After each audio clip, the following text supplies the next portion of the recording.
أعوذ بالله من الشيطان اللعين الرجيم بسم الله الرحمن الرحيم الحمد لله رب العالمين والعاقبة للمتقين والجنة للمؤمنين والنار للمنافقين الحمد لله الذي جعلنا من المتمسكين بولاية علي بن أبي طالب وأولاده المعصومين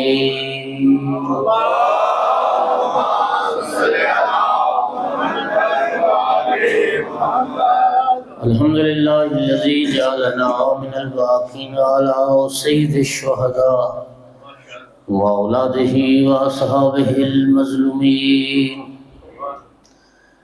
الصلاة والسلام والتحية والإكرام على رسوله الكريم شفيع المذنبين وأنيس الغريبين ورحمة للعالمين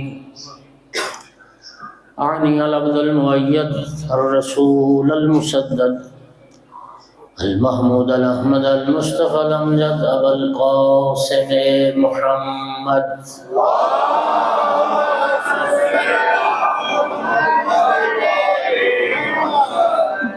ثم الصلاة والسلام والتحية والإكرام على آله الطيبين الطاهرين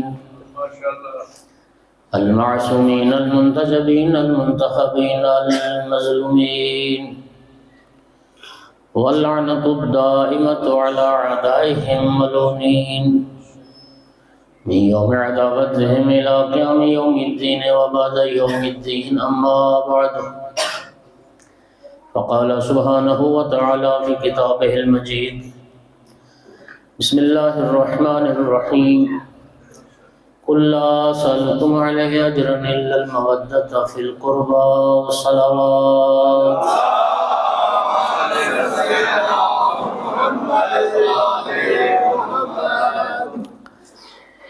مومنین کرام،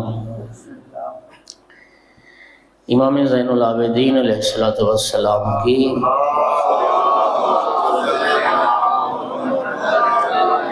ولادت باسعادت کی مناسبت سے میں مبارکباد پیش کرتا ہوں۔ خیر مبارک، چونکہ آقا کی ولادت باسعادت کی 2 تاریخیں شہرت رکھتی ہیں۔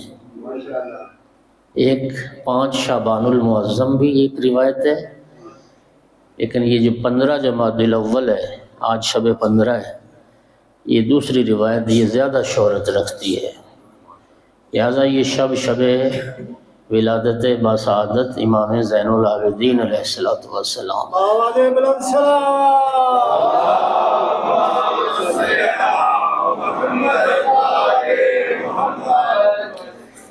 اس دعا کے ساتھ کہ اللہ رب العزت دنیا میں ہمیں امام سجاد علیہ السلام کی زیارت اور آخرت میں شفاعت نصیب کرے، لہذا آج کی مجلس میں میرا خیال بھی یہی ہے کہ حق بنتا ہے کہ امام سجاد علیہ السلام کا ہی تذکرہ کیا جائے۔ ایسے تو ایام فاطمیہ ہیں، جس طرح یکم محرم سے لے کر 20 صفر بلکہ 8 ربیع الاول تک مسلسل ایام عزا ہیں، لیکن 7 صفر ایک ایسی تاریخ آتی ہے جس کو امام موسیٰ کاظم علیہ السلام کی ولادت باسعادت ہے۔ تو اسی طرح یہ ایام فاطمیہ ہیں۔ 13 جمادی الاول بی بی پاک صلوات اللہ علیہ کی شہادت کی ایک روایت اور 3 جمادی ثانی دوسری روایت۔ تو یہ سارے ایام بی بی پاک کی سوگواری کے ہیں، لیکن ان ایام میں یہ ایک تو تاریخ ہے 15 جمادی الاول، یہ امام سجاد علیہ السلام کی ولادت کی تاریخ ہے۔ ایک صلوات سارے حضرات بلند آواز سے۔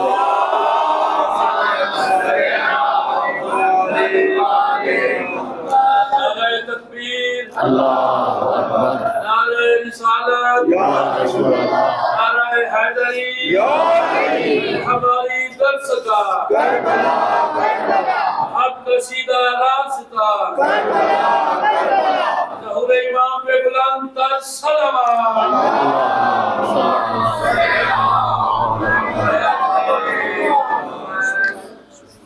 ناظرین، میں نے آیت مودت تلاوت کی ہے جو ہر مومن کے دل پر نقش ہے۔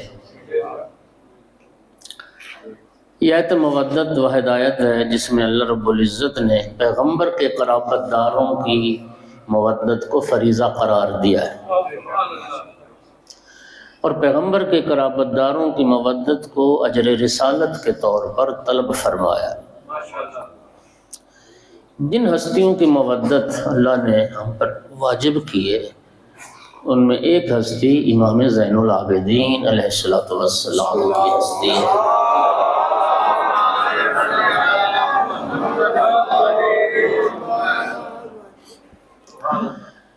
اللہ نے امام حسین علیہ السلام کو جب یہ بیٹا عطا فرمایا تو مولا حسین علیہ السلام نے اس بیٹے کا نام علی رکھا، بلکہ صرف اس ایک بیٹے کا نہیں، اللہ نے مولا حسین علیہ السلام کو جتنے بیٹے عطا فرمائے آقا نے سب بیٹوں کا نام علی رکھا، اور اللہ نے جتنی بیٹیاں امام حسین علیہ السلام کو عطا فرمائیں آقا نے ہر بیٹی کا نام فاطمہ رکھا۔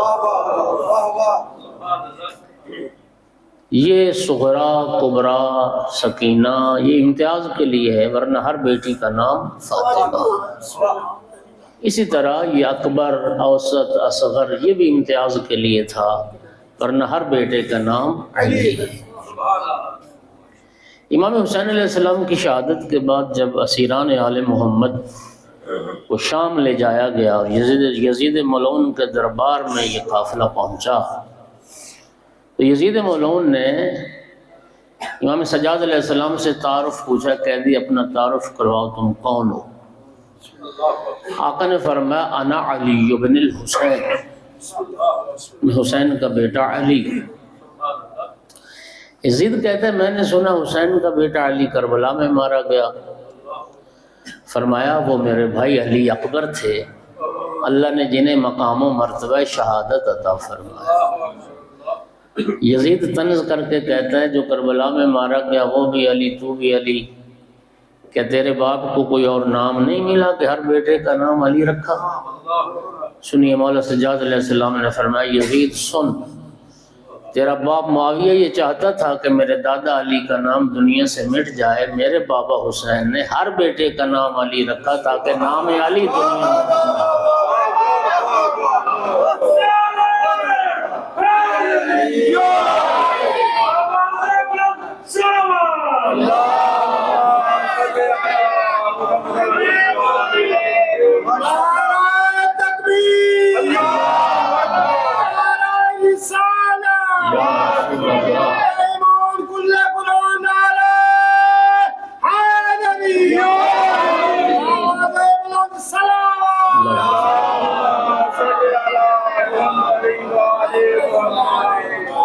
یزید تیرا باپ اس نام کو مٹانا چاہتا تھا تو میرے بابا نے ہر بیٹے کا نام علی رکھا تاکہ نام علی دنیا میں زندہ باد ہو، اور یہ نام آل محمد کے گھرانے میں بہت محبوب نام ہے۔ اور وہیں پہ دربار میں ایک اور بات ہوئی، وہ ذرا سن لیجیے، بڑی خوبصورت کمال کی۔ جب قیدی پہنچے نا یزید کے دربار میں تو یزید ملعون نے اپنے ساتھیوں سے، مصاحبین سے مشورہ کیا کہ مجھے مشورہ دو میں ان قیدیوں کے ساتھ کیا سلوک کروں۔ تو اب جانتے ہو کہ یزید کی ماں عیسائی خاندان سے تھیں، اور اس کے جو مصاحبین تھے یزید کے دربار میں بہت سارے ساتھی، رفقا، مشیر عیسائی تھے۔ بعض مشیروں نے یزید کو مشورہ دیا کہ یزید بہتر ہے تو ان کو بھی قتل کروا دے۔ جب مصاحبین نے اہل بیت کے قتل کا مشورہ دیا، خدا کی قسم 3-4 سال کی عمر مبارک ہے امام محمد باقر علیہ السلام،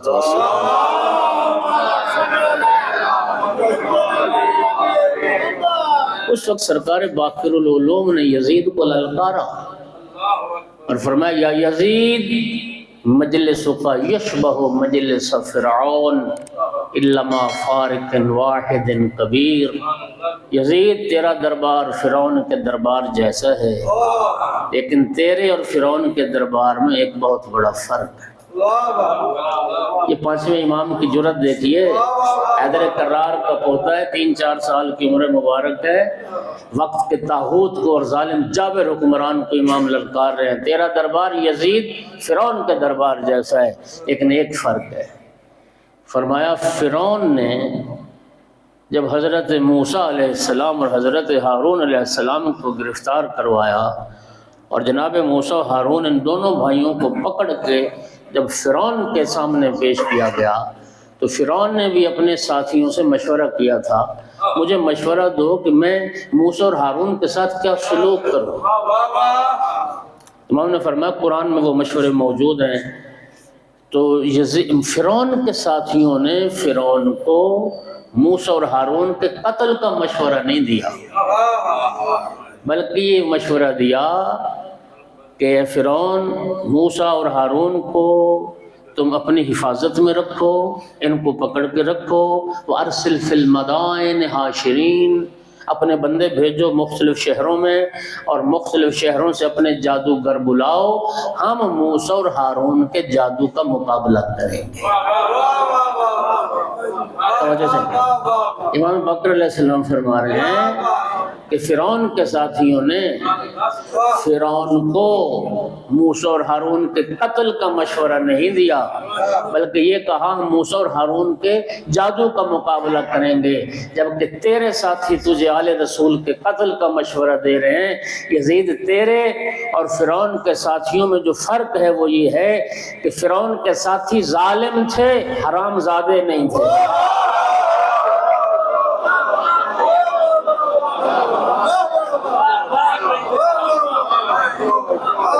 فرعون کے ساتھی ظالم ضرور تھے لیکن حرام زادے نہیں تھے، اس لیے کہ نبی یا اولاد نبی کے قتل کا مشورہ وہی دے سکتا ہے جو حرام زادہ ہوتا ہے یا حرام زادوں کی اولاد ہے۔ یہ تھی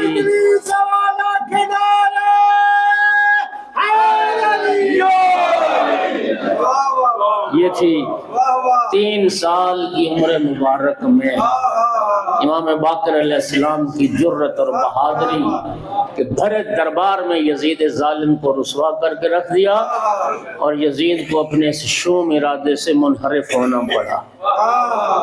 اللہ آپ کو جزائے خیر عطا فرمائے۔ امام حسین علیہ السلام نے بیٹے کا نام علی رکھا۔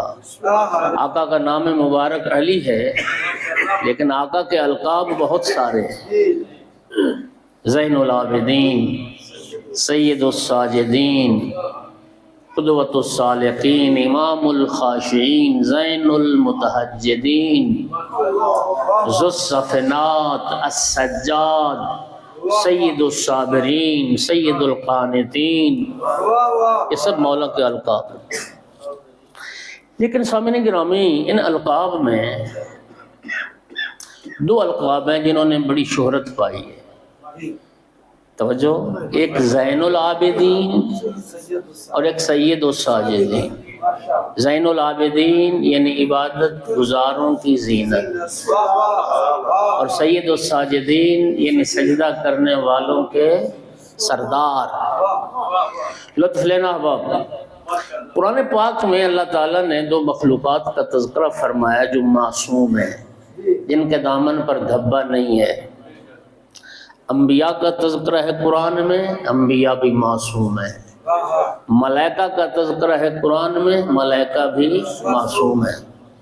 مومنین آپ قرآن پاک کا مطالعہ کریں، اللہ تعالیٰ نے انبیاء کے لیے قرآن میں لفظ عابدین استعمال کیا ہے اور ملائکہ کے لیے لفظ ساجدین استعمال کیا ہے۔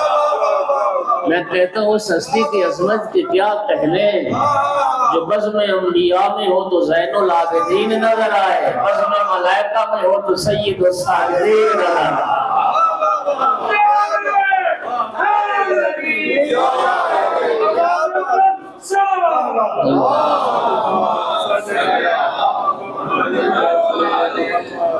بزم انبیاء میں زین العابدین نظر سامعین گرامی، بچپنا تھا امام حسین علیہ السلام کا، نانا کی گود میں تھے، جابر ابن عبداللہ انصاری تشریف لائے۔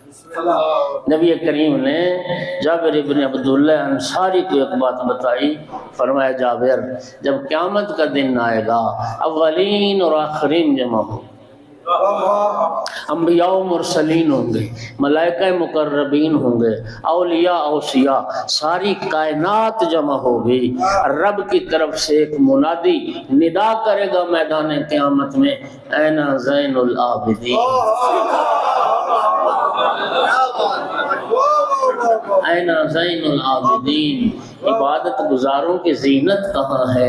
فرمایا اس منادی رب کی آواز پر لبیک کہتے ہوئے میرے اس بیٹے حسین کا بیٹا ہوگا علی جو آگے بڑھ جائے گا، لبیک لبیک کہتے ہوئے آگے لبیک یا حسین، لبیک یا حسین، لبیک یا حسین، لبیک یا حسین، لبیک یا کائنات کے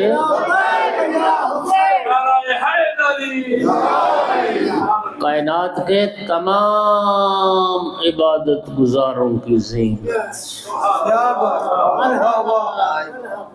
مومنین اور پھر سید الساجدین، کائنات کے تمام سجدہ کرنے والوں کے سردار۔ مرحوم کاشف الغطاء نے ایک بڑی خوبصورت بات کی تھی، انہوں نے کہا تھا کہ جاہل گھرانہ ہو تو اس میں کسی عالم کا پیدا ہونا مشکل ہوتا ہے، لیکن جاہل گھرانے میں کوئی عالم بن جائے تو شہرت کمانا آسان ہوتا ہے، لیکن اگر کوئی خاندان سارا عالم ہو، عالم گھرانے میں عالم کا پیدا ہونا آسان ہوتا ہے، شہرت کمانا مشکل ہوتا ہے۔ اور میرے بھائی امام زین العابدین علیہ السلام اس گھرانے کے زین العابدین ہے، اس گھرانے میں ہر ہستی عبادت اور بندگی کی معراج پر نظر آتا ہے۔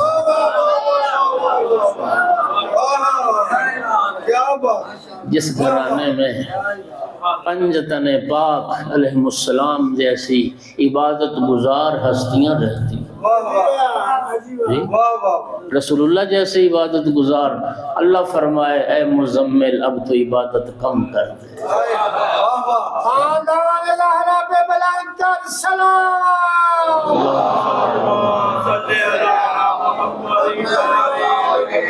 امام امیر المومنین، کسی نے امام سجاد علیہ السلام کے سامنے ذکر کیا آقا آپ اتنی عبادت کرتے ہیں، سرکار نے فرمایا اپنے غلام سے جاؤ گھر سے وہ دفتر اٹھا کے لاؤ اس میں میرے دادا علی کی عبادتیں درج،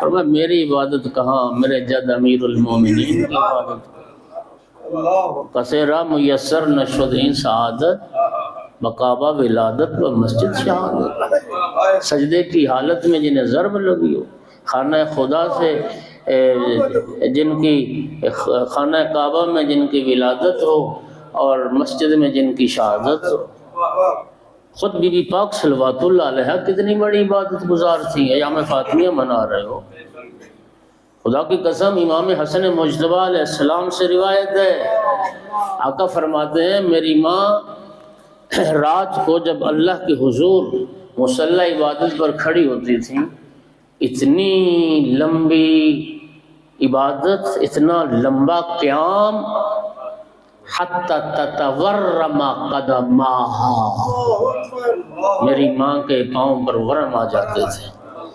جوان بزرگ بیٹھے ہو، عزیز بیٹھے ہو، ایمان سے بتائیے میں بھی 55 سال کا ہو گیا ہوں، میری زندگی میں تو ایک دن بھی نہ آیا کہ عبادت کی کثرت کی وجہ سے ہمارے پاؤں پر ورم آیا۔ 18 سال جس بی بی کا سن مبارک ہے، کتنی عبادت کرتی ہوں گی جناب صدیقہ کبریٰ صلوات اللہ علیہا۔ امام فرماتے ہیں پاؤں سوج جاتے تھے، قدموں پہ ورم آ جاتے تھے، جس گھرانے میں ایسی عبادت گزار بی بی رہتی ہو،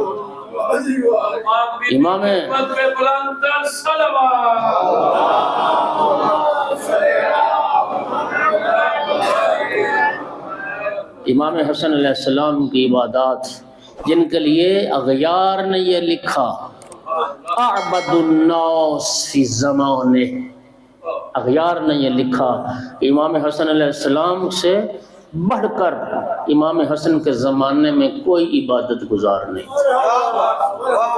پوری کائنات میں سب سے زیادہ رب کی عبادت کرنے والے امام حسن علیہ السلام، اور پھر خود امام حسین علیہ السلام کی عبادت۔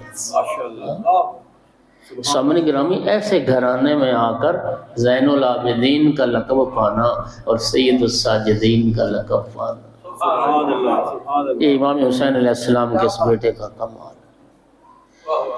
مومنین یاد رکھیے، ہمارا عقیدہ یہ ہے کہ ہر امام معصوم تمام صفات کمال و جمال و جلال میں تمام اہل زمانہ سے افضل ہوتا ہے۔ یعنی امام معصوم سے بڑھ کر، امام کے زمانے میں امام معصوم سے بڑھ کر کوئی عالم نہیں ہوتا، کوئی عبادت گزار نہیں ہوتا، کوئی ان سے بڑا سخی نہیں ہوتا، کوئی ان سے بڑا متقی نہیں ہوتا، کوئی ان سے بڑا شجاع نہیں ہوتا۔ ہر صفت میں، کمال میں امام تمام اہل زمانہ سے افضل ہوتا ہے۔ لیکن چند صفات ایسی ہیں جن کی تجلی امام سجاد علیہ السلام کی زندگی میں زیادہ ہے۔ سب ائمہ کمال پر ہیں۔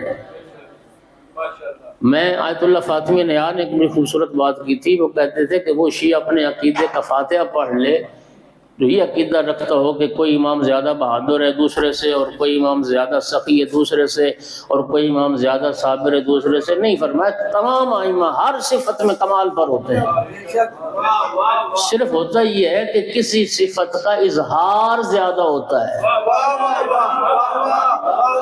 کسی صفت کے اظہار کا موقع کسی کو زیادہ ملتا ہے، ورنہ سب ائمہ تمام صفات کمال میں معراج پر فائز ہوتے ہیں۔ لیکن یہ جو صفت عبادت ہے، اس کی تجلی امام سجاد علیہ السلام کی زندگی میں سب سے زیادہ۔ میرے آقا کی کنیز سے کسی نے پوچھا کہ تیری زندگی گزر گئی امام سجاد علیہ السلام کے گھر میں، گھبرا تو نہیں رہے حضرات؟ ایک صلوات پڑھو ذرا سارے حضرات۔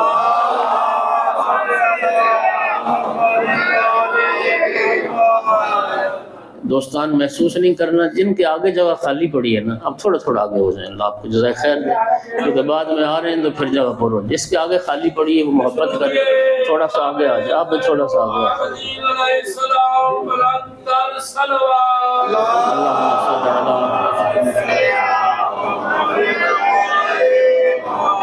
شان سرکار ابو طالب پہ بلند کر سلام، اللہم صلی علی محمد۔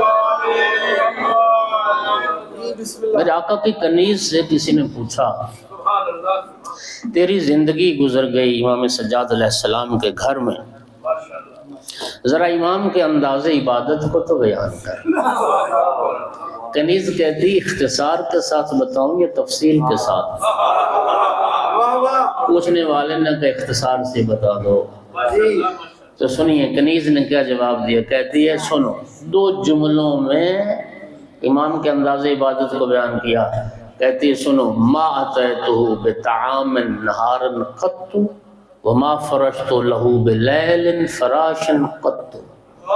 کہتی ہے میں نے جتنا وقت امام سجاد علیہ السلام کے گھر میں گزارا، کبھی دن کے وقت امام کے لیے دسترخوان نہیں بچھایا، رات کبھی سونے کے لیے بستر نہیں بچھایا۔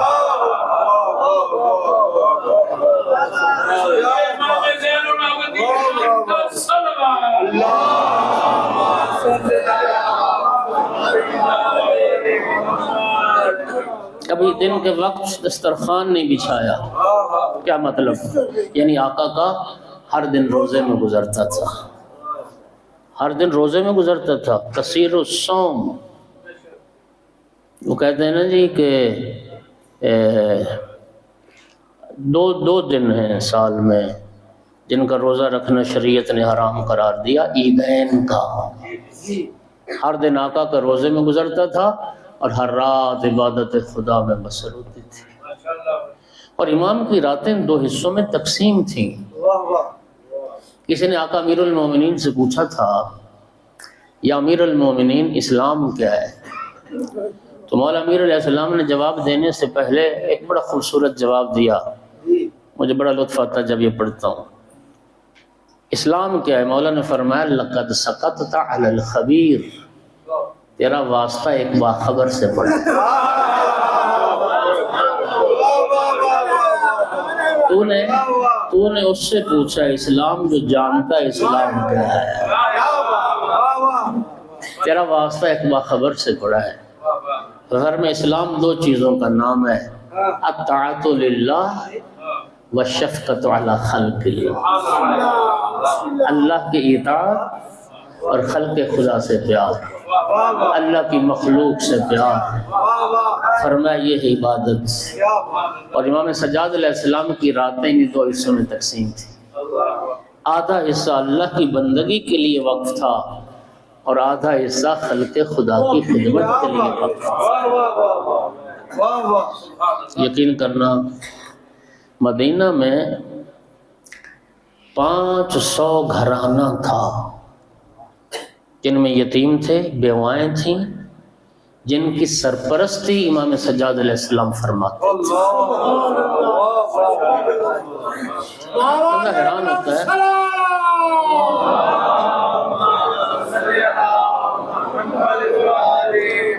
مدینہ میں اتنے یتیم، اتنی بیوائیں کہاں سے آئیں؟ واقعہ حرہ کے بعد جانتے ہو یزید ملعون کا جو یہ 3 سالہ دور اقتدار تھا، 3 بڑی بڑی جنایات کا مرتکب ہوا۔ پہلے سال فرزند رسول کا قتل، اولاد رسول کا قتل، نبی زادیوں کو قیدی بنانا، بازاروں میں پھرانا، یہ پہلے سال کا جرم ہے۔ امام حسین علیہ السلام کی شہادت کے بعد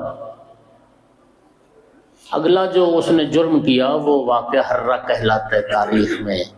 جو جوان بیٹھے ہو سرچ کرو گے نا، آپ گوگل پہ سرچ کرو گے تفصیل مل جائے گی ہر زبان میں آپ کو۔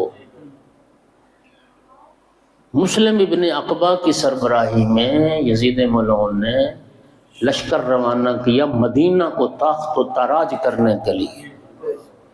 3 دن تک یزید کی فوج کے لیے 3 دن تک مدینہ مباح کر دیا گیا تھا۔ مدینہ اور مدینہ کے لوگوں کی جان، مال، ناموس مباح کر دی گئی تھی۔ قتل عام ہوا، قتل عام، خون کی ندیاں بہیں، سینکڑوں صحابہ کرام، سینکڑوں صحابہ کرام کا قتل عام ہوا ہے۔ مسجد نبوی اللہ کے حرم کے بعد، مسجد الحرام کے بعد کائنات کی دوسری افضل ترین اور مبارک اور متبرک ترین مقدس ترین جو مسجد ہے وہ مسجد نبوی ہے، جہاں 1 رکعت 1000 رکعت کے برابر ثواب رکھتی ہے۔ یزید ملعون کی افواج نے مسجد نبوی میں، ریاض الجنہ میں، حرم رسول اللہ میں گھوڑے باندھے، خچر باندھے۔ جب سے نبی کریم نے مسجد نبوی کی بنیاد رکھی، پہلی مرتبہ تاریخ میں ہوا کہ 3 دن تک مسجد نبوی میں نہ اذان ہوئی ہے، نہ نماز ہوئی، نہ جماعت ہوئی ہے۔ یہ جانوروں کو بول و براز، ان کی گندگی کتنے عرصے تک بدبو اٹھتی رہی ان کے بول و براز کی حرم رسول سے۔ 1000 کنواری بچی صحابہ کرام کی حاملہ ہوئی ہے۔ اس طرح بے دردی سے مسلمانوں کی ناموس کو لوٹا گیا۔ اس سے بڑا بھی ظلم ہو سکتا ہے؟ اس واقعہ حرہ کے نتیجے میں کتنی عورتیں بیوہ ہوئی، کتنے بچے یتیم ہوئے۔ 500 گھرانہ جن میں بیوائیں، جن میں یتیم مسکین رہ گئے تھے، اور ان کی سرپرستی امام سجاد علیہ السلام فرماتے ہیں۔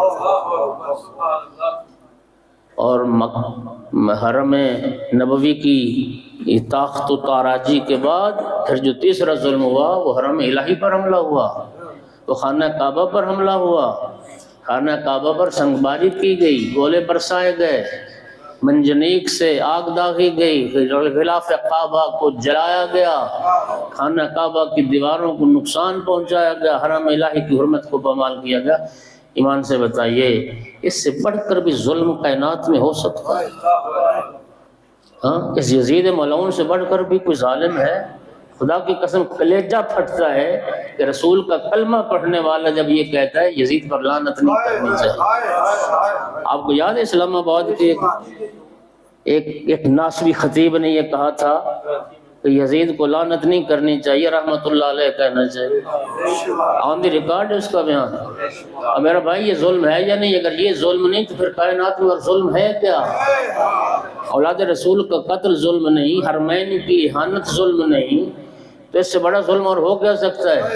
اور خدا کے لیے الحمدللہ یہ قوم شیعہ کا امتیاز ہے کہ کربلا ہمیں مظلوم سے الفت اور ظالم سے نفرت سکھاتا ہے،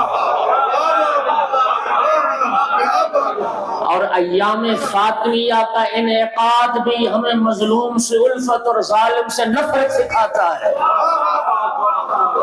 اور ایام فاطمیہ کے انعقاد کا مقصد یہ تھا، بی بی پاک صلوات اللہ علیہ کے قیام کا مقصد یہ تھا کہ ظالم کے ظلم کو تشتزبان کیا جائے اور منافق کے چہرے سے اسلام والا پردہ اتار دیا جائے اور ان کے نفاق کو دنیا کے سامنے ظاہر کیا جائے۔ نعرہ تکبیر، نعرہ رسالت، نعرہ حیدری، حسینیت، حسینیت، یزیدیت، یزیدیت، مشنودی محمد وآل محمد بلند در صلوات۔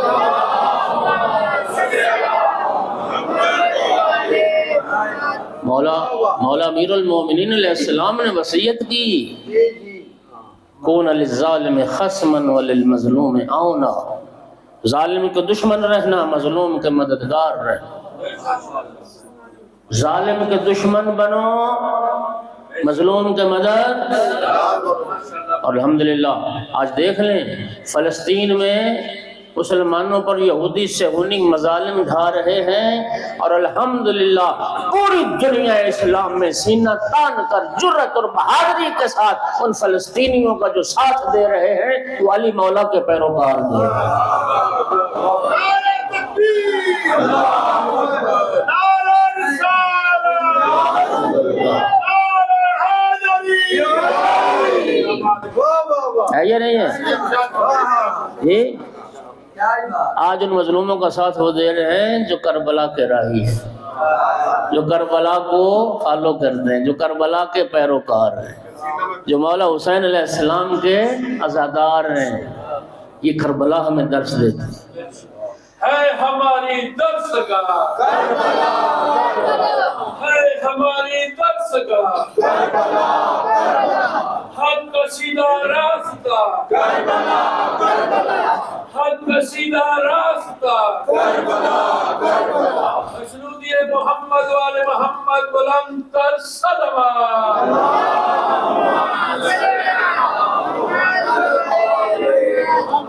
توجہ ہوگی ذرا سی گرامی؟ سامنے گرامی یہ بڑا حساس معاملہ ہے، اور میرا بھائی نہ ظالم بننا، نہ ظالم کے طرفدار بننا، نہ ظالم کے حامی بننا۔ آیت قرآن پڑھ رہا ہوں، جا کے دیکھ لینا۔ اللہ قرآن میں فرماتا ہے وَلَا تَرْكَنُوا إِلَى الَّذِينَ ظَلَمُوا فَتَمَسَّكُمُ النَّارُ، ظالموں کی طرف جھکاؤ بھی نہ کرنا، ظالم کے لیے دل میں نرم گوشہ بھی نہ رکھنا، ظالم کی حمایت بھی نہ کرنا، ورنہ قیامت کے دن اللہ جہنم میں وہیں ڈالے گا جہاں ظالم کو ڈالے گا۔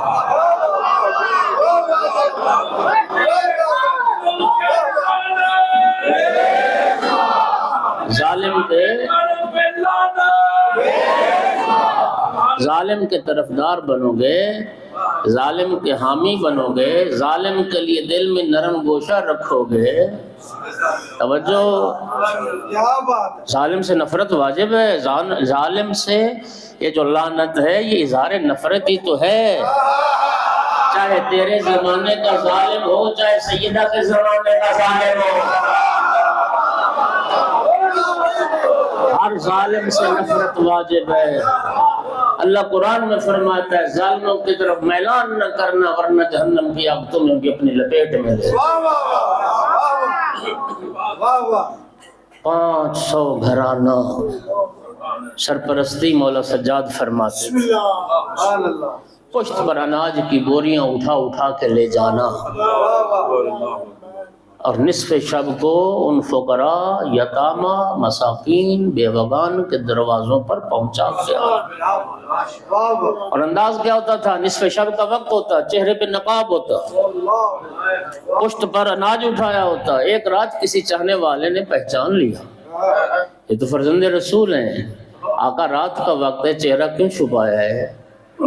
فرمایا میرے جد رسول اللہ نے فرمایا ان صدقۃ السر تطفئ غضب الرب، چھپا کر صدقہ دینے سے اللہ کے غضب کی آگ بجھ جاتی ہے۔ اگر چاہتے ہو تکبیر،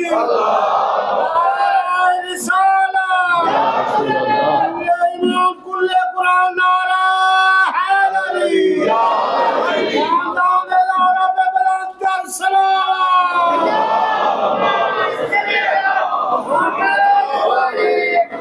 اگر چاہتے ہو کہ اللہ کے غضب کی آگ بجھ جائے، اگر چاہتے ہو جہنم بجھ جائے، تو جہنم بجھانے کا ایک عمل یہ ہے کہ چھپا کے صدقہ دو۔ یہ کسی فقیر مسکین کی مدد کر کے پھر فوٹو نہ بناؤ، پھر تصویریں جو ہے نا وہ سوشل میڈیا پہ نہ چڑھاؤ۔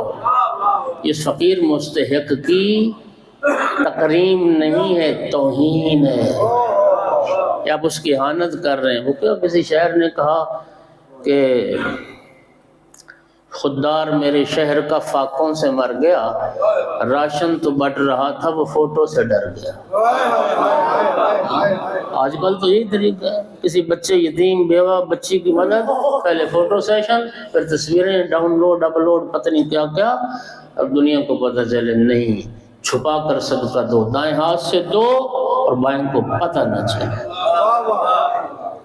عرض کی آقا یہ جو آپ نے بوری اٹھائی ہوئی ہے پشت پر، مجھے حکم کرے میں چھوڑ آتا ہوں۔ امام نے فرمایا قیامت کے دن میری جگہ تو گزرے گا پل صراط سے۔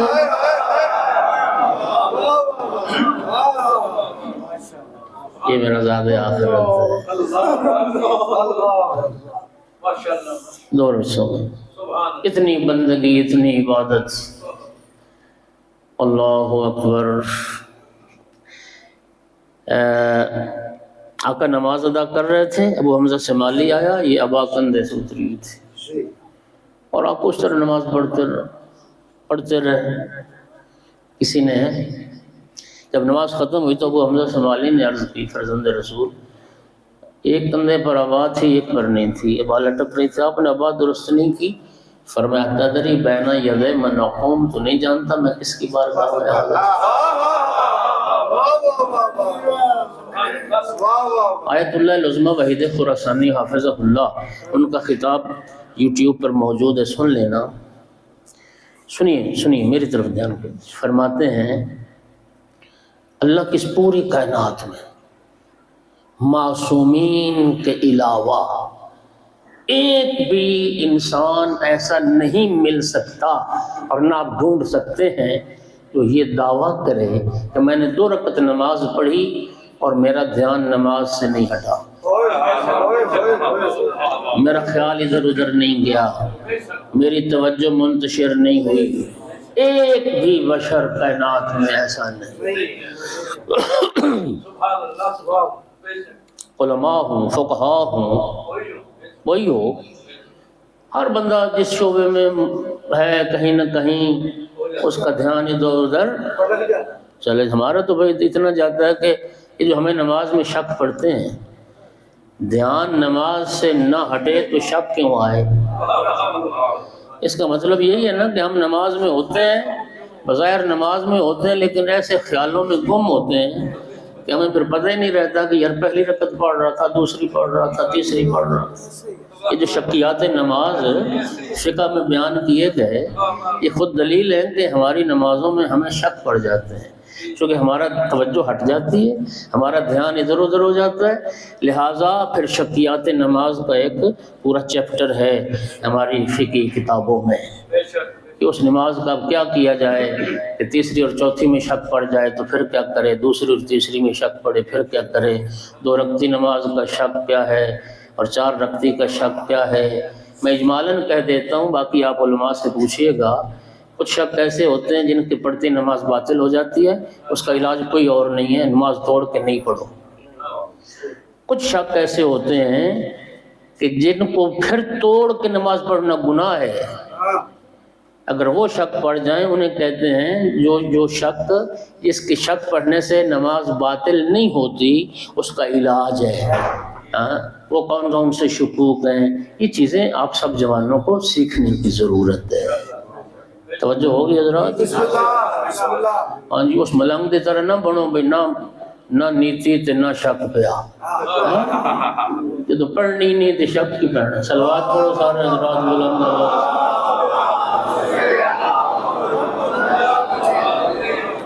برائے خوشنودی محمد و آل محمد بلند تر صلوات۔ برائے صحت و سلامتی علماء حقہ بلند تر صلوات۔ برائے ظہور امام زمان علیہ السلام بلند تر صلوات۔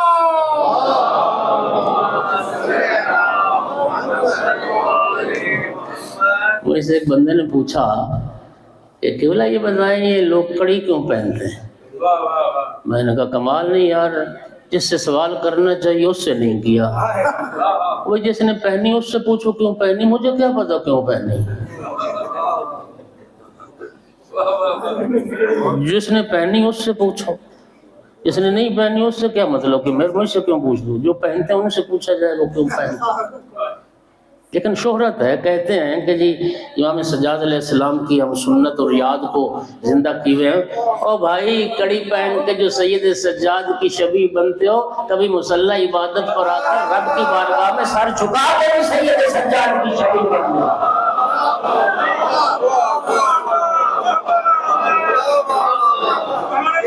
امام سجاد کی سیرت سے تمہیں نمازیں یاد نہ رہیں، تمہیں رکوع اور لمبے سجدے یاد نہ رہے، صرف کڑی یاد رہے۔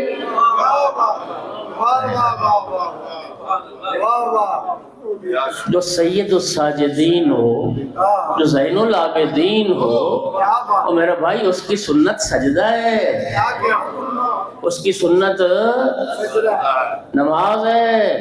اور ہاں، جس مشن کی خاطر امام سجاد کو کڑیاں پہنائی گئیں، جب شیعہ قوم تم پہ بھی وقت آ جائے پھر کڑیاں پہننا حرام نہیں ہوتا، پھر کڑیاں پہننا واجب ہو جائے گا۔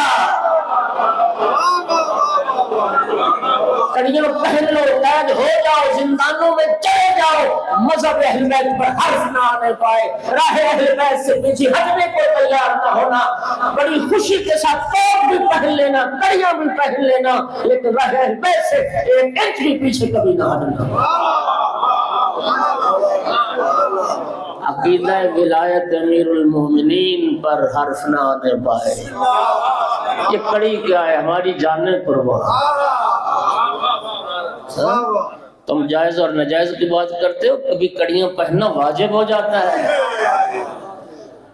لیکن ایک بلند اور اعلیٰ ہدف کے لیے، ایک بلند تر مقصد کے لیے۔ بات سمجھ آ رہی ہے؟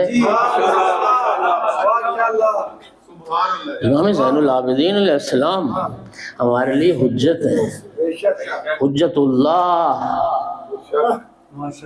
اللہ نے ہمارے لیے انہیں حجت بنا کے بھیجا۔ تو میں عرض کر رہا تھا کہ آیت اللہ وحید خراسانی فرما رہے تھے، ایک بشر بھی کائنات میں آپ ایسا نہیں کر سکتے معصومین کے علاوہ تو یہ دعویٰ کرے کہ میں نے 2 رکعت نماز پڑھی اور میری توجہ ادھر ادھر نہیں گئی۔ یہ شان صرف معصوم کی شان۔ بڑی صحیح روایت ہے، متواتر روایت ہے۔ امام زین العابدین علیہ السلام نے نماز شروع کی اور امام سجاد علیہ السلام کا ایک چھوٹا بچہ کنویں میں گر گیا. گھر میں کنواں تھا. زوجہ نے بچے کی جماں تھی چیخنا چلانا رونا شروع کر دیا. امام اسی طرح مصروف بندگی رہے. حالانکہ میں بخاری صاحب کی موجودگی میں ذمہ داری سے یہ مسئلہ شرعی عرض کر رہا ہوں. اگر آپ نماز پڑھ رہے ہوں اور دوران نماز آپ کو احساس ہو جائے کہ کوئی سانپ ہے جو بچے کی طرف بڑھ رہا ہے یا کوئی کسی انسان کی جان کے لیے کوئی خطرہ ہو سکتا ہے، نماز توڑ دے، انسان کی جان بچائے. نماز توڑ دے، شریعت تمہیں توڑنے کی اجازت دیتی ہے، لیکن امام اسی یکسوئی کے ساتھ نماز ادا کرتے رہے.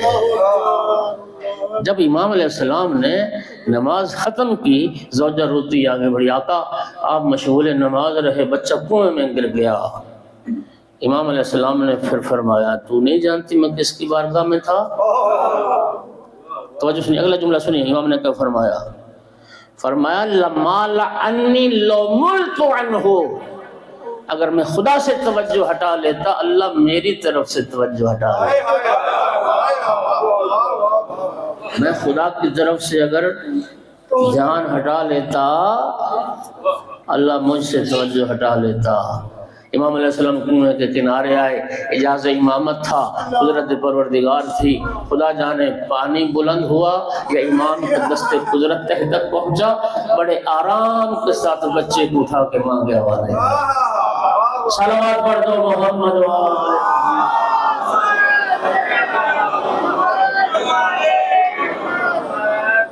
گھبرا تو نہیں رہے حضرات؟ اللہ آپ کی جزائے خیر. ایک گھبراہٹ ہے مجھے کہ آپ نہ ٹائم پر نہیں آتے. یعنی آدھی مجلس ہو چکی ہوتی ہے. بخاری صاحب جب حدیث قصہ شروع کرتے ہیں وہ 8 بجے شروع کرتے ہیں اور اس وقت صرف ملائکہ ہوتے ہیں.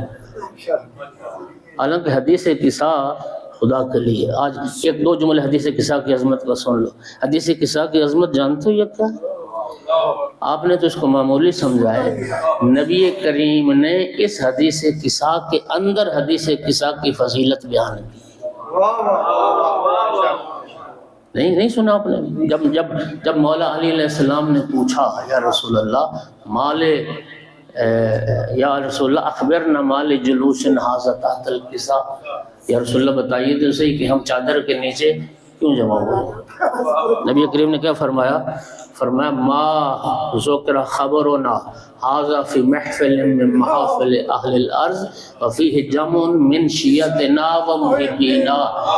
جس مجلس میں ہمارے محب اور ہمارے شیعہ بیٹھے ہوں اور پھر یہ حدیث قصہ پڑھی جائے.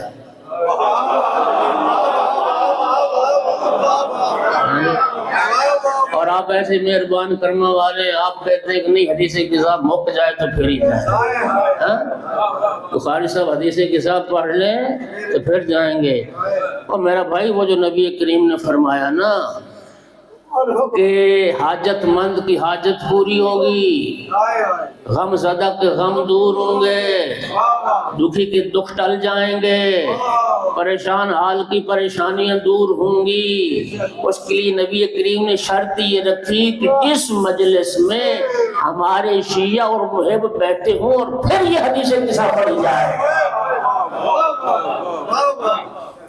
ہمارے یہاں تو روٹین ہی عجیب ہوگی یار.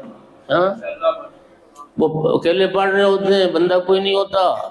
ہاں جی، جو لنگر کا وقت قریب ہوتا ہے پھر مجمع پڑھنا شروع ہو جاتا ہے. یار یہ آپ الحمدللہ، میں دیکھیے لنگر کھلانا ان کے لیے باعث اجر و ثواب ہے. لنگر ہماری عقیدت ہے، لیکن آپ کا ہدف لنگر نہیں، ذکر اہل بیت. ہم سیدہ طاہرہ کا، ہم آل رسول کا ذکر سننے آتے ہیں، ہم اپنی عبادت کرنے آتے ہیں. لنگر مل گیا ٹھیک، نہ ملا تب بھی ٹھیک. میں غلط تو نہیں کہہ رہا نا؟ تو انشاءاللہ میری التماس ہے یہ ایام فاطمیہ کے ہم سے چلیں گے ایک مجلس تو میری ہوگی 4 دن میں، اور زحمت دوں گا آپ کو سماعت کی، آپ محبت فرمائیں گے، ذرا پر وقت آئیں، اکیلے نہ آئیں، اپنے بچوں کو ضرور ساتھ لائیں، خاندان کو ضرور ساتھ لائیں، اپنے دوست احباب کو ضرور پیغام دیں، اور بھرپور فائدہ اٹھاؤ ان مجالس سے۔ یقین فرمائیے بی بی پاک نے امیر المومنین علیہ السلام کی ولایت کے لیے جان تک قربان کر دی، اور ہم ایام فاطمیہ میں بھرپور شرکت بھی نہ کر سکیں جی، تو اللہ آپ کو انشاءاللہ بہت عزت دے، سلامتی دے، اور میری اس التماس پہ آپ ضرور عمل کریں گے، ضرور کوشش کریں کہ 8 بجے تک تشریف لے آئیں۔ اللہ آپ کو جزائے خیر دے۔ ایک صلوات سارے بلند آواز سے۔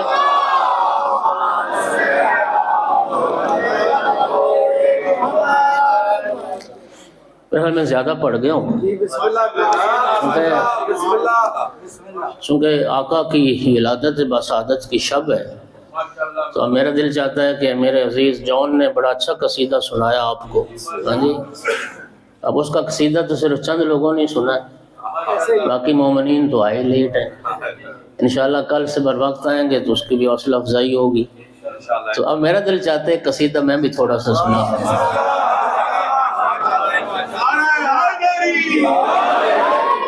نعرہ تکبیر، رسالہ، اجران 35 والا کنارہ، حیدری،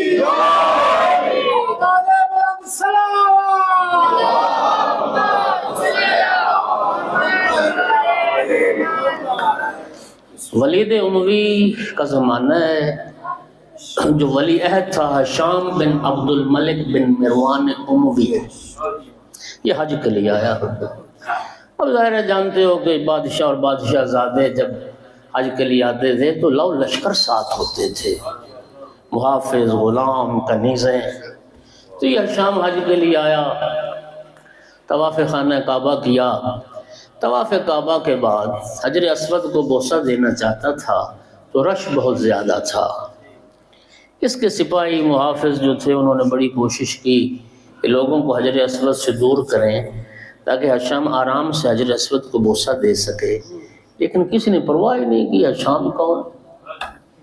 مجبوراً سین حرم میں اس کے لیے کرسی لگا دی گئی، وہ کرسی پہ بیٹھ کے انتظار کرنے لگ گیا، عین اسی اثناء میں کیا دیکھتا ہے کہ نورانی چہرے والی شخصیت ہے جو حرم میں داخلی حجر اسود کی جانب بڑھ رہی ہے، لوگ خود بخود راستہ چھوڑتے جا رہے ہیں، کوئی راستہ بنانے والا نہیں ہے لیکن خود بخود راستہ بنتا جائے۔ یہ منظر ہشام بھی دیکھ رہا تھا، شام والے بھی دیکھ رہے تھے۔ کسی شامی نے ازراہ شرارت ہشام سے پوچھا کہ تیرے لیے تو راستہ بنانے پہ کسی نے راستہ نہ دیا، یہ کون ہستی ہے جس کے لیے خود بخود راستہ بنتا جا رہا ہے؟ تجاہل عارفانہ سے کام لیا، کہنے لگا کہ میں تو ان کو نہیں جانتا۔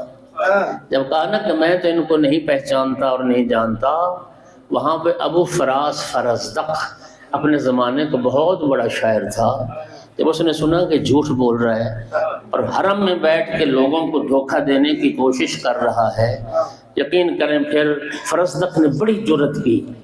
نبی پاک کی حدیث ہے نا کہ ظالم جابر حکمران کے سامنے کلمہ حق کہنا سب سے بڑا جہاد ہوتا ہے۔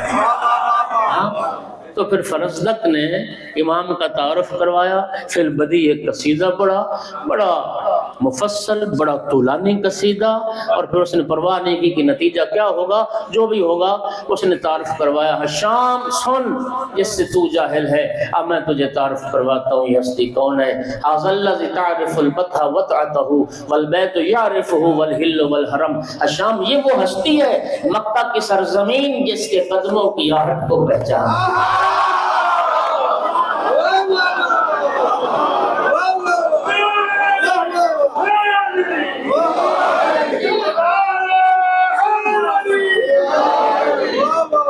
ھذا الذی تعرف البطح وطأتہ، یہ مکہ کی سرزمین ان کے قدموں کی آہٹ کو پہچانتی ہے، والبیت یعرفہ والحل والحرم، یہ کعبہ بھی ان کو پہچانتا ہے۔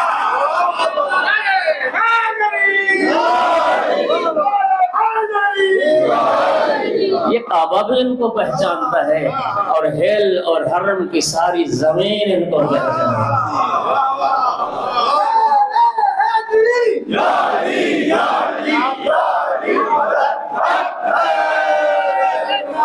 شعر سنیے، اس نے کہا نا کہ میں نہیں پہچانتا، 3-4 شعر اس نے اسی حوالے سے کہے۔ اگلا شعر سنیے، کہتا ہے لیسا قولک من ھذا بظاہرہ العرب تعرف من انکرت والعجم۔ شام تیرا یہ کہنا کہ میں ان کو نہیں جانتا، یہ کہنے سے انہیں کیا نقصان ہو سکتا ہے؟ جس سے تو جاہل ہے سارا عرب انہیں جانتا ہے، سارا عرب انہیں جانتا ہے۔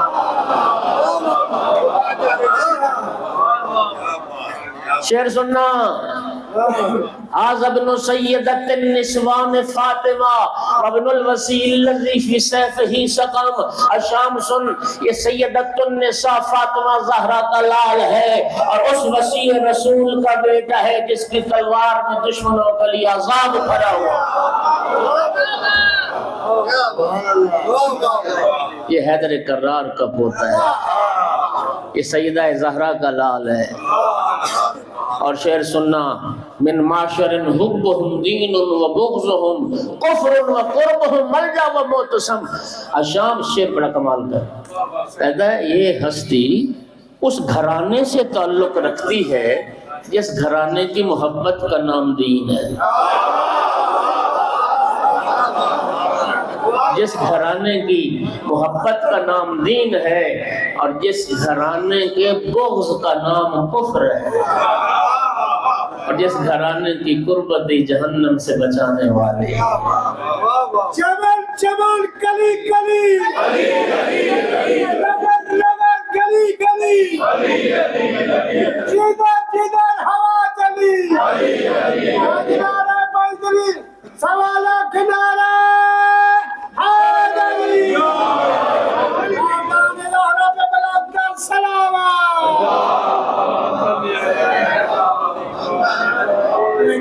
شعر سننا، ابن فاطمہ ان کنت جاہلہ بجدہ انبیاء اللہ قد ختم۔ الشام جس سے تو جاہل ہے یہ فاطمہ زہرا کا لال ہے اور اس کا بیٹا ہے جس کے نانا پہ نبوتیں ختم ہو گئی۔ مومنین اللہ آپ کو جزائے خیر دے، میں بہت مطمئن بیٹھا ہوں، آپ نے جو ہوتا ہے نا حق ادا کیا ہے۔ لیکن یہ شعر بھی سنیے، اس نے کہا نا کہ میں نہیں پہچانتا۔ فرزدق کہتا ہے من یعرف اللہ یعرف اولیت ذا فالدین من بیت ھذا نالہ الامم۔ ہشام جو اللہ کو پہچانتا ہے وہ ان کو بھی پہچانتا ہے۔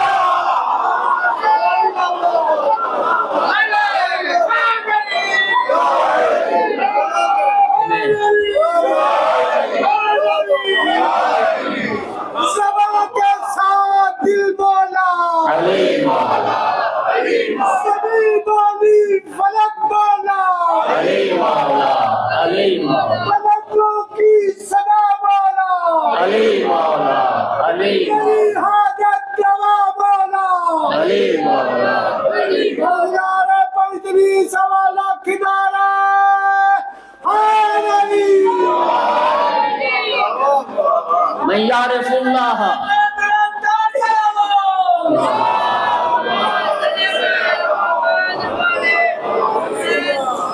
من یعرف اللہ یعرف اولیت ذا فالدین من بیت ھذا نالہ الامم۔ جو اللہ کو پہچانتا ہے وہ ان کو بھی پہچانتا ہے۔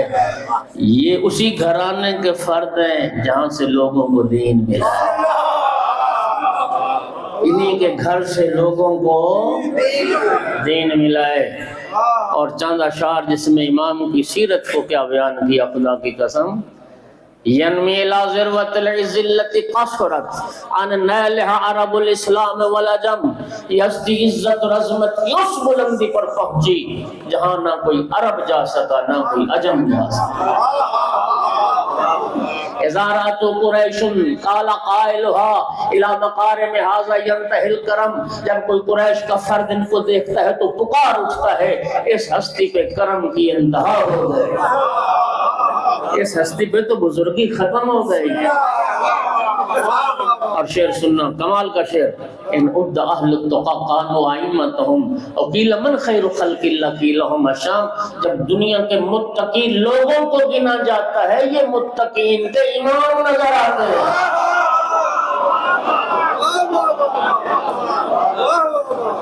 جب متقی گنے جاتے ہیں یہ متقین کے امام نظر آتے ہیں.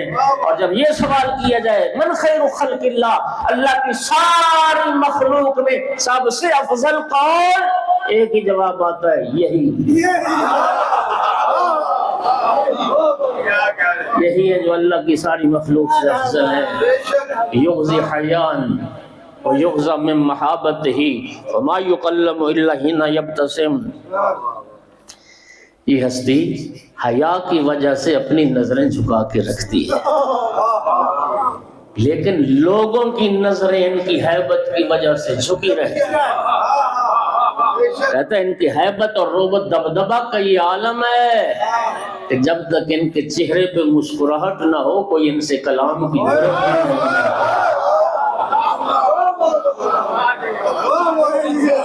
کوئی ان سے کلام کی جرات بھی نہیں کرتا ہے.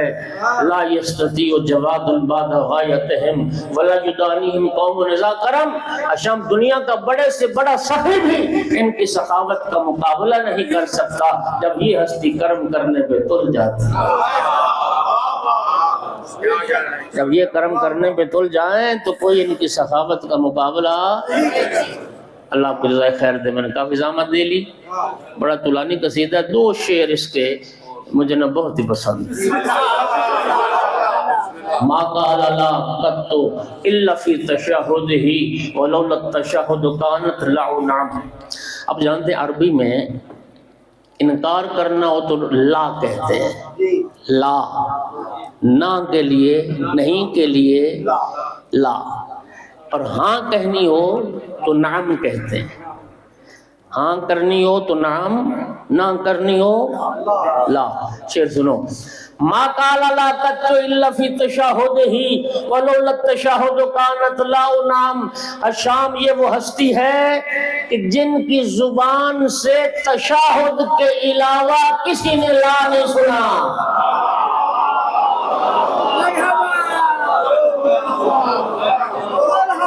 تشہد کے سوا کسی نے، تشہد میں لا کہتے ہیں نا، اشہد اللہ الہ الا اللہ. الشام اگر تشہد میں لا کہنا ضروری نہ ہوتا یہ وہاں بھی لا نہ کہتے، نام کہتے. کائنات میں کسی نے ان کی زبان سے لا نہیں سنا، نہ نہیں سنی. اور اگلا شعر سنو. لو یعلم الرکن من قد جاء یلسمہ. آخری شعر. لو یعلم الرکن من قد جاء یلسمہ لخر یلسم منہ ما وطى القدم. الشام اگر حجر اسود کو پتہ چل جائے کہ کون ہستی بوسہ لینے آ رہی ہے، حجر اسود اپنا مقام چھوڑ کے قدموں پہ بوسنے لگے.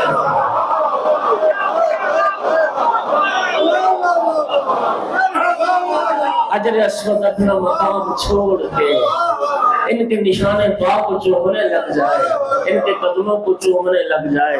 پڑھتا چلا گیا قصیدہ، ختم ہوا قصیدہ فرزدق کا. الشام کہتا ہے فرزدق میری شان میں بھی ایسا قصیدہ کہو.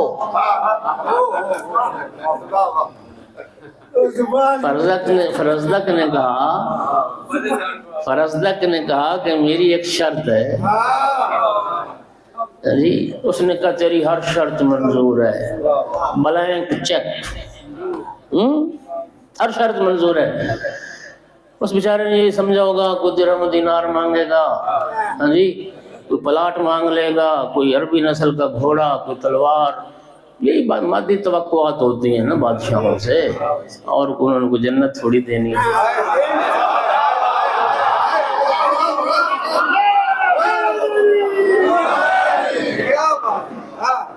کہتا ہے فرزدق میری شان میں بھی ایسا قصیدہ کہو. فرزدق نے کہا پھر میری ایک شرط ہے. الشام کہتا ہے تیری ہر شرط منظور ہے. فرزدق کہتا ہے میری شرط یہ ہے ہاتھ ابن و امن مثلا سید السجاد کی ماں جیسی ماں لے گیا.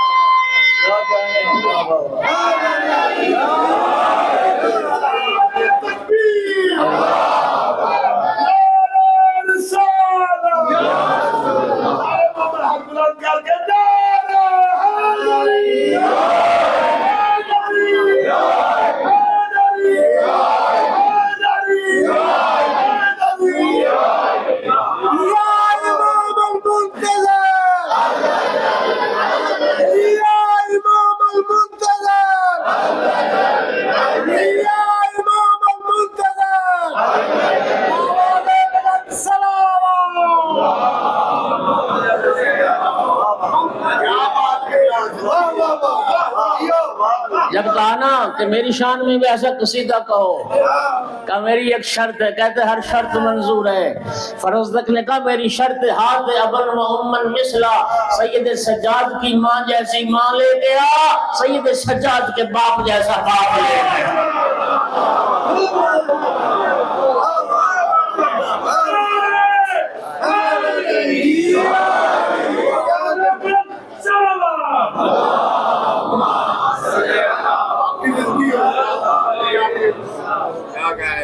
بس دو جملے ذکر مصیبت کے۔ اگلی صفت جس کی تجلی مولا سجاد علیہ السلام کی زندگی میں سب سے زیادہ، وہ صفت گریہ ہے۔ بڑے بڑے عزادار دنیا میں آئے، سید سجاد جیسا کوئی عزادار نہیں۔ بادیان مجلس بھی بیٹھے ہو، عزادار بھی بیٹھے ہو، صف عزا بچھاتے ہو، علماء و ذاکرین کو بلاتے ہو، آل محمد کے دکھ سنائیں تاکہ ہم گریہ کر سکیں، ہم رو سکیں، لیکن اللہ جانتا ہے مولا سجاد علیہ السلام کو رونے کے لیے کسی عالم ذاکر کے مسائل پڑھنے کی ضرورت نہیں ہوتی تھی۔ آقا کا دن روزے میں گزرتا تھا، افطار کا وقت ہوتا تھا، غلام خدمت میں پانی لا کے رکھتا، وہی پانی مولا سجاد کے لیے ذاکر بن جاتا، پانی پہ نگاہ پڑتی رونے لگ جاتے، رو کے فرماتے کیف اشرب الماء وقتل ابی اطفیانا، میں کیسے پیوں، میرا بابا تو پیاسا مارا۔ غلام کھانا لا کے رکھتا، کھانے پہ نگاہ پڑتی رونے لگ جاتے، فرماتے کیف آکل وقتل ابی جائع، میں کیسے کھاؤں، میرا بابا تو بھوکا مارا۔ منہال کوفی نے عرض کی تھی آقا بس کریں، کب تک روئیں گے، ابھی وہ وقت نہیں آیا کہ آپ کا گریہ ختم ہو جائے۔ امام علیہ السلام نے فرمایا منہال تو نے قرآن پڑھا ہے، یعقوب کا ایک یوسف نگاہوں سے اٹھا، اتنا روئے تھے حضرت یعقوب، وَبَيَضَّتْ عَيْنَاهُ مِنَ الْحُزْنِ فَهُوَ كَظِيمٌ، روتے روتے یعقوب کی بینائی ختم ہو گئی۔ عرض کی آقا پھر کیا ہوا، شہادت تو آپ کے گھرانے کی میراث ہے۔ یعقوب کی بینائی ختم ہو گئی، فرمایا ایک یوسف یعقوب کا نگاہوں سے اوجھل ہوا، فرمایا میں نے تو 18 فخر یوسف خاک کربلا پر خاک و خون میں الزام دیکھے۔ منال کہتا آقا پھر کیا ہوا، شہادت تو آپ کے گھرانے کی میراث ہے۔ امام نے فرمایا منہال تو نے انصاف نہیں کیا، شہادت تو ہمارے گھرانے کی میراث ہے، ننگے سر ماں بہنوں کے ساتھ، کبھی اس بازار کبھی اس بازار، کبھی اس دربار کبھی اس دربار، کہ یہ بھی ہمارے گھرانے کی میراث ہے، جن بیویوں نے کبھی گھر سے باہر قدم نہ رکھا۔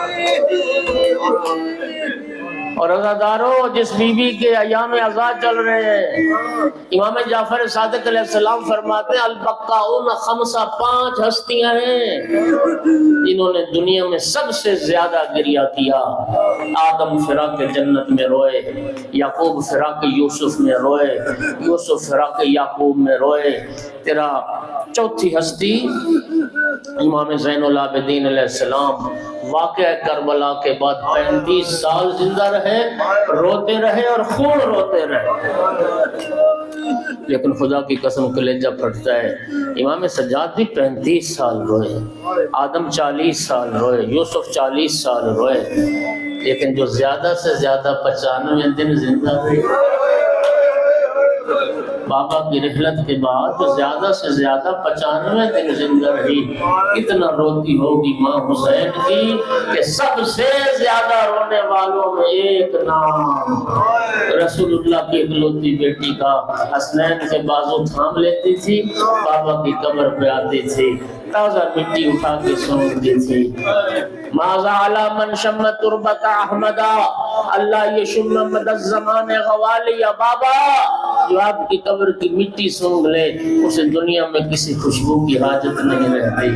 اور پھر رو کے کہتی قل للمغیب تحت اطباق السرا ان کنت تسمع صرختی و ندایا، کوئی خاک کے نیچے سونے والے سے کہہ دے اگر آپ میری آواز سن رہے ہیں، اگر آپ میری فریاد سن رہے ہیں تو سنے صبت علیہ مصائب والنہار صبت علیہ وسرنا علیہ بابا آپ کے جانے کے بعد زہرا پر اتنے مسائب آئے، اگر دنوں پر آتے سیاہ راتوں میں تبدیل ہو جاتے۔